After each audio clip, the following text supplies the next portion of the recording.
जय हिंद बच्चों, मैं इंजीनियर डीके सिंह 5 व्हील पे आप सभी का स्वागत करता हूं। और हम लोग पढ़ रहे हैं बिहार बोर्ड जो +2 के बच्चे हैं, इस बार 2022 में एग्जाम देने वाले हैं, उनके लिए मॉडल सेट और मॉडल सेट 1 का जो है 30 नंबर तक क्वेश्चन हम लोग देखे हुए हैं। और आइए आगे बढ़ते हैं, देखते हैं। चलिए, बहुत शानदार क्वेश्चन आपके स्क्रीन पर दिख रहा होगा, बहुत खूबसूरत क्वेश्चन कर रहे हैं। निम्नलिखित में से कौन संबंध सही है?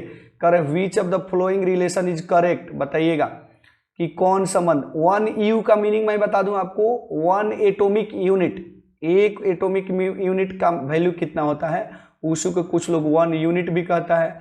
मैं आपको वैल्यू लिख देता हूं, 1.6605 इंटू 10 टू द पावर बच्चों -27 kg में 1 एटॉमिक यूनिट का वैल्यू होता है। और आप अपना आंसर जरूर ढूंढेंगे इसमें। देखिए, बहुत सारे में किसी में 10 के पावर -24 है तो -25 है, -26 है तो -27 है, यानी हम लोग अपने ऑप्शन के पास पहुंच गए हैं। और बहुत शानदार ऑप्शन है ना जी। आप याद रखोगे 1 एटॉमिक यूनिट का वैल्यू, यानी 1 यूनिट का वैल्यू कितना हुआ। चलो नेक्स्ट देखते हैं हम लोग। निम्नलिखित में कौन औसत आयु के लिए सही है? एवरेज लाइफ बताना है आपको। कर which of the following is correct for average life, यानी एवरेज लाइफ के लिए कौन सा सही है किसी रेडियो एक्टिव एलिमेंट के लिए, याद करोगे। कह रहा है कि किसी भी रेडियो एक्टिव एलिमेंट के जो एवरेज लाइफ होता है, यानी टी एवरेज जो होता है बच्चों, इसका वैल्यू आपको याद होगा कि यह इनवर्सली पर, यानी कि ये टी एवरेज जो होता है डी के कांस्टेंट के इनवर्सली प्रोपोर्शनल होता है। यानी कि टी एवरेज का वैल्यू कितना होता है बाबू मेरे, तो टी ए बराबर होता है 1/λ। और यहाँ हालांकि टी ए लिखना चाहिए था, कोई नहीं, तो आप देखोगे 1/λ जो है डी के कांस्टेंट के इनवर्सली वैल्यू होता है, यानी कि व्युत्क्रमानुपाती होता है किसी रेडियो एक्टिव एलिमेंट के लिए औसत आयु, यानी एवरेज लाइफ। चलिए नेक्स्ट, वाह क्या बात है, कितनी इजी क्वेश्चन है, देखो कितना खूबसूरत क्वेश्चन है, मजा आ जाएगा। सभी लोग कमेंट करके जल्दी से ऑप्शन बताओगे, देखते हैं कितने बच्चों का सही हो रहा है। कह रहे कि यूरेनियम 238 और 92 में न्यूट्रॉन की संख्या बताना है। देखो 238 उसका मास नंबर है और 92 जो है उसका एटॉमिक नंबर है, यानी परमाणु संख्या जो है 92 है और द्रव्यमान संख्या 238 है। आपको बताना है कि नंबर ऑफ न्यूट्रॉन। मैं आपको परमानेंट बता दूं कि किसी भी एटम के लिए जो मास नंबर होता है उसके atomic number plus number of neutron के बराबर होता है। अब यदि मेरे को नंबर ऑफ न्यूट्रॉन निकालना हो तो मास नंबर में से एटॉमिक नंबर माइनस कर लेते हैं। आप यहाँ देखोगे कि मास नंबर 238 है और एटॉमिक नंबर जो है 92 यानी 92 है, और जब आप इसको माइनस करोगे तो 146 आ जाएगा। डेट मीन्स आपका ऑप्शन नंबर सी जो है करेक्ट ऑप्शन है। और बहुत सारे बच्चों का जो है बहुत सूटेबल आंसर आ रहा है। चलिए फिर हम लोग नेक्स्ट क्वेश्चन को देखते हैं। निम्नलिखित में से कौन सही है, आपको चुनना है कि कौन सही है। आप ध्यान से देखोगे, ये जो डेसिमल को बाइनरी में कन्वर्ट करना है और 4 का डेसिमल लिखना है। 4 जो है डेसिमल में उसका बाइनरी बताना है, तो तुम बताओगे, मैं बताता हूँ, याद करो 0 का बाइनरी 0 होता है। अगर ये डेसिमल डिजिट है, ये बाइनरी डिजिट है। याद करो 1 का बाइनरी भी 1 ही होता है और 2 का बाइनरी कितना होता था, याद करो तो 1 0 होता था।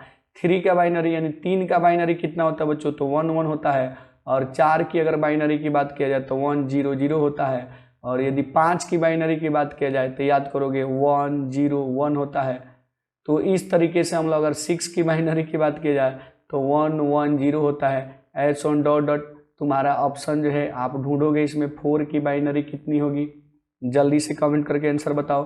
तो हम लोग देख रहे हैं यहाँ पे कि हमारे लिए ऑप्शन नंबर जो है ये करेक्ट ऑप्शन है। फिर चलो आगे बढ़ते हैं नेक्स्ट क्वेश्चन के। बहुत शानदार क्वेश्चन, देखो ये देखो कितना शानदार क्वेश्चन है ना लाजवाब क्वेश्चन, मजा आ जा रहा है। कह रहे कि 1 + 1 द्विआधारी संख्या का जोड़ बताना है। बताओ, अब बताओ तुम 1 + 1 आप डेसिमल डिजिट में अगर 10 लिखते हो, सॉरी डेसिमल डिजिट में अगर 2 लिखते हो और 2 को बाइनरी में हम लोग 1 0 लिखा करते हैं। क्या लिखते हैं बच्चों, 1 0। तो 1 + 1 कितना होगा, 1 0।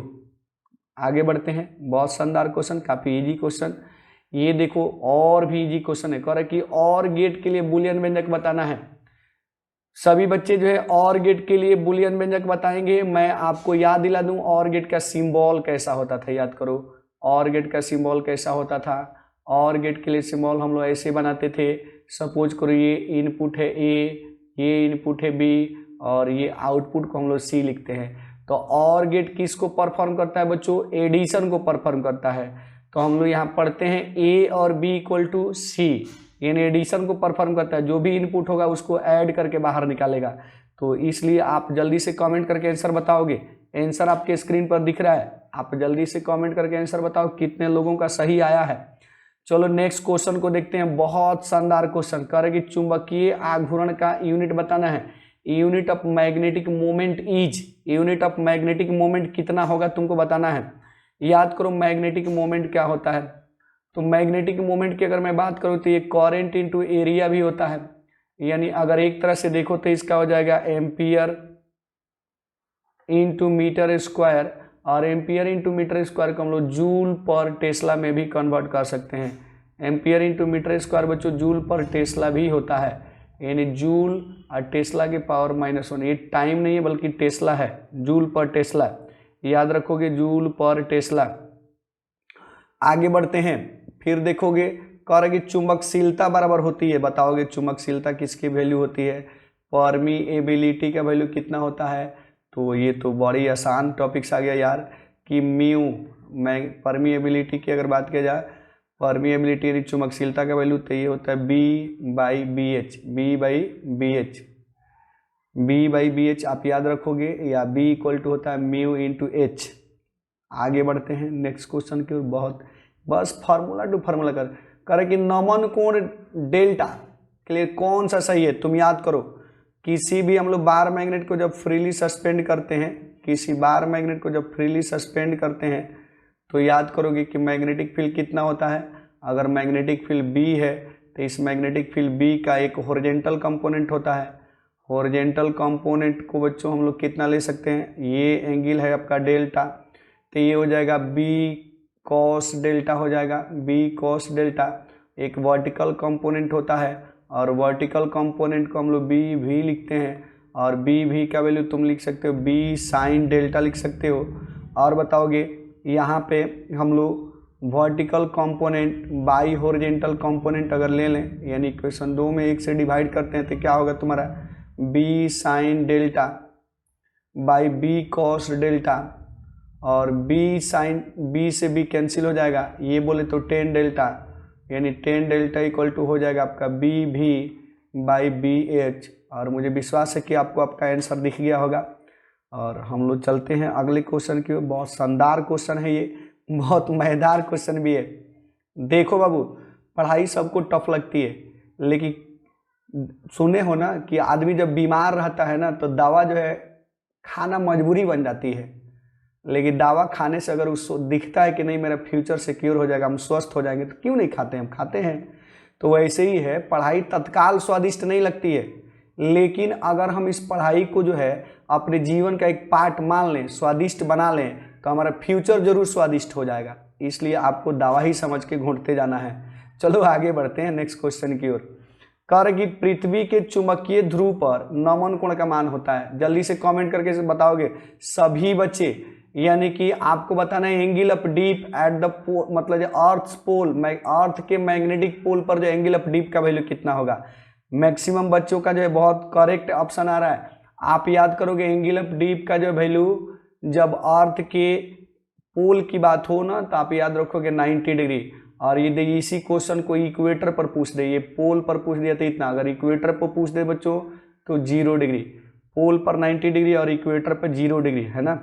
तो अर्थ के मैग्नेटिक फील्ड की अगर मैं बात करूं तो अर्थ के मैग्नेटिक फील्ड, मैग्नेटिक एक्सिस को हम लोग ऐसे लेते हैं, इधर अर्थ का जो मैग्नेटिक फील्ड का नॉर्थ पोल होता है, इधर मैग्नेटिक फील्ड का साउथ पोल होता है, और ये तुम्हारा ज्योमेट्रिकल जो है, ये इधर ज्योमेट्रिकल नॉर्थ पोल होता है, इधर ज्योमेट्रिकल साउथ पोल होता है।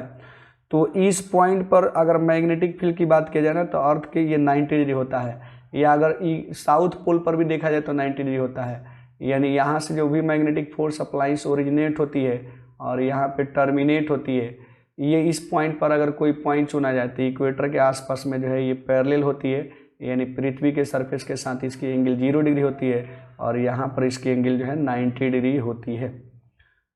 तो इस तरीके से मुझे विश्वास है कि आप समझ गए होंगे कि अर्थ के पोल पर मैग्नेटिक फील्ड की वैल्यू जो है कितनी होगी। तो नमन कोण का वैल्यू कितना होगा बच्चों, तो 90 डिग्री होगा। ठीक है, थैंक्स फॉर वॉचिंग। फिर हम लोग मिलते हैं अगले जो है वीडियो में इसके अगले क्वेश्चंस के साथ। जय हिंद।